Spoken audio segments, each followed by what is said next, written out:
আমাদের রাজ্যের বিধানসভাতে তো যারা শাসক দলের আছেন তারা আমরা দেখেছি 7.5 বছরে কোনো দিন বেকারের স্বার্থ নিয়ে কোনো আলোচনা তারা করেন না এবং সরকার বেকার বিরুদ্ধে একের পর এক নীতি গ্রহণ করছেন।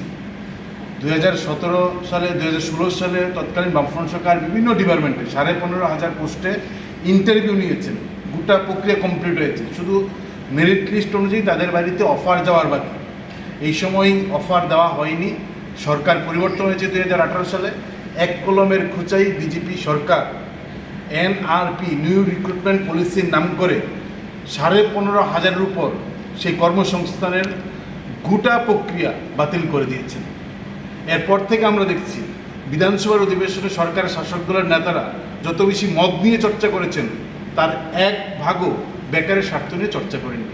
ইতিমধ্যেই 3টা ডিপার্টমেন্ট থেকে কর্মপ্রার্থীরা সুপ্রিম কোর্টে কেস করেছেন।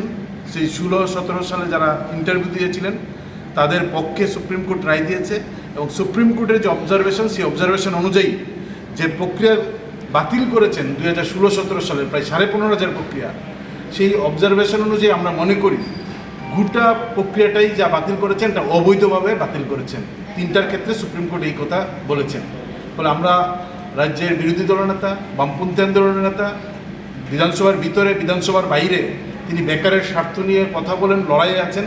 আমরা মনে করছি আগামী বিধানসভায় কিংবা তার বাইরেও প্রতিদিনের ওনার যে লড়াই, এই জায়গাতে এই যে 15,500 বেকারের কর্মসংস্থান যা বৈধ, অবৈধভাবে বিজেপি সরকার এক কলমের খুঁচাই এনআরপির নামে বাতিল করে দিয়েছেন। সুপ্রিম কোর্টের এই রায় অনুযায়ী তাদের নিয়োগের প্রশ্নের জন্য সরকারের উপর চাপ তৈরি করেন এবং তিনি যে ভূমিকা বেকারদের জন্য গ্রহণ করছেন সেই করতে সুনির্দিষ্টভাবে এই 15,500 নিয়োগের প্রশ্নের জন্য তিনি সুনির্দিষ্টভাবে তথ্যভিত্তিক সরকারের উপর চাপ তৈরি করেন। এই দাবিটা নিয়েই রাজ্যের বিরোধী দলনেতা শ্রদ্ধেয় শ্রী জিতেন চৌধুরী মহোদয়ের সঙ্গে আমরা ডিওয়াইএফআই এবং টিআইএফ দুটি সংগঠনের পক্ষ থেকে প্রতিনিধিমূলক ডেপুটেশনে মিলিত হতে এসেছি। আমরা আশা করি এবং আমরা এটা বিশ্বাস করি যে উনি আমাদের এই দাবি নিয়ে নিশ্চিতভাবেই বিধানসভার ভিতরে বাইরে তিনি ওনার বক্তব্য এবং সরকারের উপর চাপ তৈরি করবেন।